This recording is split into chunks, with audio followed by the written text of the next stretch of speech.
أعوذ بالله من الشيطان الرجيم. بسم الله الرحمن الرحيم. Assalamualaikum warahmatullahi wabarakatuh. Mga kapatid sa pananampalatayang Islam, na batid natin na isa sa mga biyaya sa atin ng Allah subhanahu wa ta'ala ang banal na Quran. Awa sa atin ng Allah subhanahu wa ta'ala na ito ay panuntunan ng ating buhay.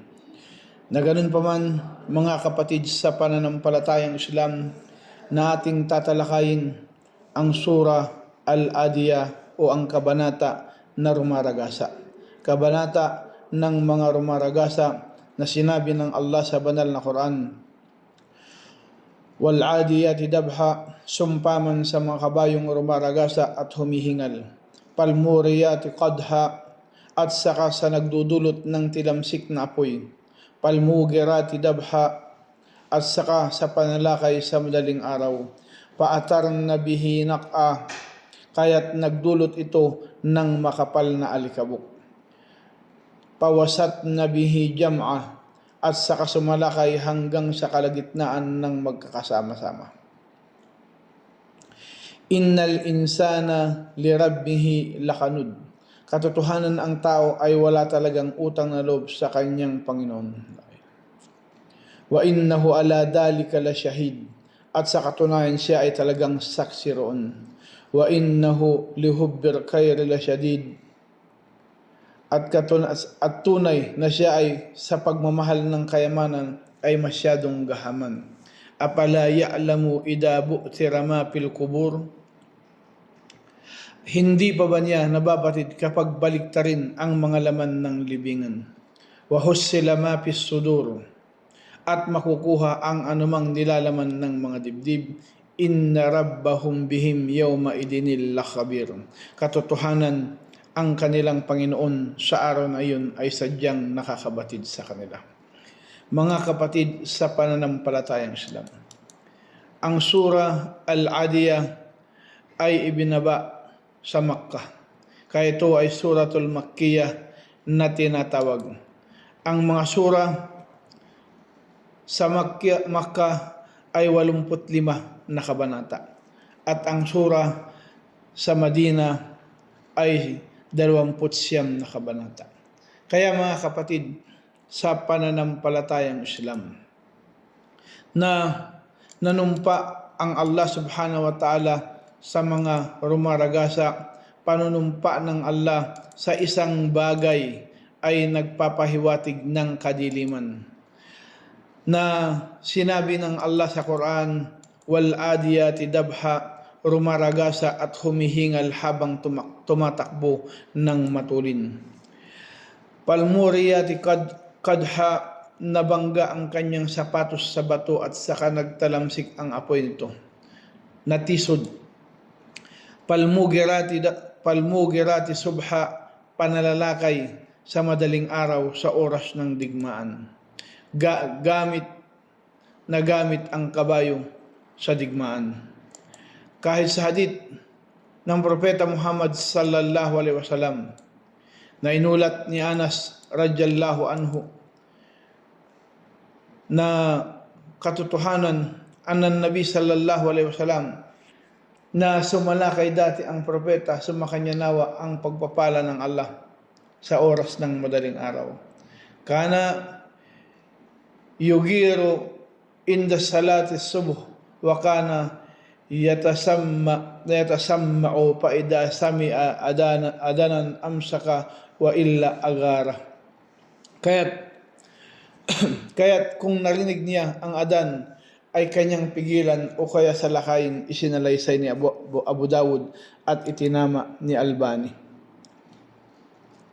Paatar na bihi naq'a, kaya nagdudulot ito ng makapal na alikabok dahil sa mga rumaragasang kabayo. Bawasat na bihi jam'a, at saka sumasalakay hanggang sa kalagitnaan ng magkakasama. Pinapaalala ng Allah ang kanyang biyaya sa mga tao kahit sa digmaan. Na dito, ang biyaya na laging nakikita ng mga tao ay dapat pasalamatan. Magpasalamat sa Allah subhanahu wa ta'ala at huwag kaligtaan ang mga gawaing inobliga sa atin ng Allah subhanahu wa ta'ala. Sa ibang pangahulugan sa rumaragasa sa tafsir ni Ali radhiyallahu anhu, ito ay kamelyo at kinausap niya si Ibnu Abbas radhiyallahu anhu dahil binaba iyan sa panahon ng labanan sa Badar at wala silang kabayo maliban kay Mikdad at kay Zubair. Kaya ito mga kapatid, na rumaragasa raw mula sa Arafah at sa Muzdalifah, at kapag umabot sa Muzdalifah ay nagpapaliyab ng apoy. Kaya dito makita natin mga kapatid sa panampalataya na piliin ang tamang paliwanag sa talata. Sinabi ni Ibnu Abbas at radhiyallahu anhu at ata, walang humihingal na hayop bukod lang sa aso at kabayo. Ito ay sa tafsir ni Ibnu Kathir. Kaya dito ang hingal ayon kay Ibnu Abbas ay kaya ang kabayo talaga ang tinutukoy sa talata, lalo na merong sapatos na lumalabas ang tilamsik na apoy. Kaya yun mga kapatid sa pananampalatayang Islam. Nasagot sa panumpa ng Allah sa kabayo, sinabi ng Allah, innal insana li rabbihi lakanud, katotohanan ang tao ay wala talagang utang na loob sa kanyang Panginoon. Kaya mga kapatid sa pananampalataya, wala talaga siyang utang na loob sa Diyos dahil sa pagtatambal at pagsuway sa utos ng Allah subhanahu wa ta'ala. Kaya sa mga biyaya ng Allah, siya ay naging palatakwil at palatanggi. Nakalimot, nagmalaki sa Allah subhanahu wa ta'ala, wa innahu ala dhalika la shahid, sinabi ng Allah, at sa katunayan, siya ay talagang saksi roon. At wala tayong maililingid sa Allah subhanahu wa ta'ala, wala tayong maililihim sa Allah subhanahu wa ta'ala, batid ng Allah lahat ang ating mga pinaggagawa. Ginamit niya ang mga biyaya ng Allah sa kasamaan at siya mismo ang saksi rito. Mga tao na nakalimot sa Allah subhanahu wa ta'ala, saksi mismo ang kanilang mga sarili sa kanilang mga kasamaan. Ma kana lil musyrikina an yu'ammaru masajidallahi shahidina ala anfusihim bil kufur. Sinabi ng Allah sa Quran, hindi magkakaroon para sa mga tagatambal na nanangangasiwa sa mga masjid ng Allah habang sila'y saksi sa kanilang sarili na pagtatakwil. Sa makatwid, mabubura ang kanilang mga gawa at sa apoy sila'y manatili roon magpakailanman. Mga nagtakwil sa Allah subhanahu wa ta'ala, mga nagtambal sa Allah subhanahu wa ta'ala, na kayamanan na kanilang minahal, na kayamanan na kanilang pinagsikapan, kayamanan na dahilan kung bakit lumayo sila sa Allah, nakalimot sila sa Allah subhanahu wa ta'ala. Sinabi ng Allah sa Quran, wa innahu lihubbil khairi lasyadid, at tunay na siya sa pagmamahal ng kayamanan ay masyadong gahaman. Dito nila tinuon ang kanilang pagmamahal na nakalimot sila sa lumikha sa kanila.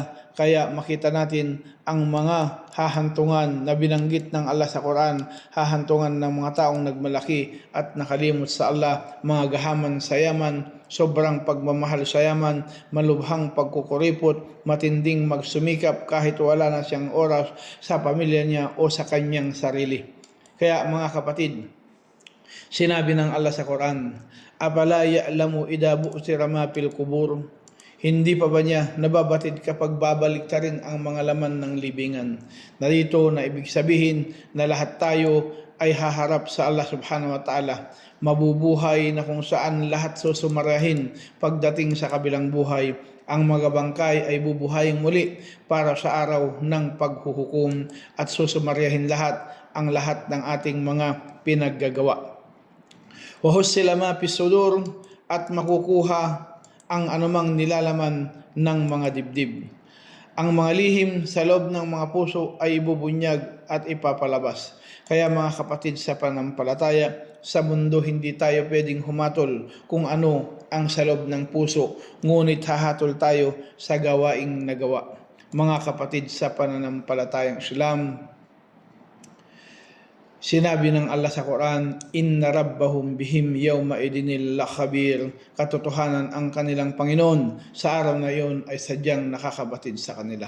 Kaya mga kapatid sa pananampalataya, na kung saan ang surah na ito ay nagpapabatid sa atin na kung saan na wala tayong maililingid sa Allah subhanahu wa ta'ala, lahat ay tutuusin sa atin na inshallah sa araw na yun na pagtutuos sa bawat gawa natin na hilingin natin sa Allah habang nabubuhay tayo ang kanyang kapatawaran at mapunan natin ang ating mga pagkukulang, magbalik loob tayo sa Allah, patawarin tayo ng Allah subhanahu wa ta'ala na inshallah kalugdan tayo dito sa mundo at saka sa kabilang buhay. Assalamualaikum warahmatullahi wabarakatuh.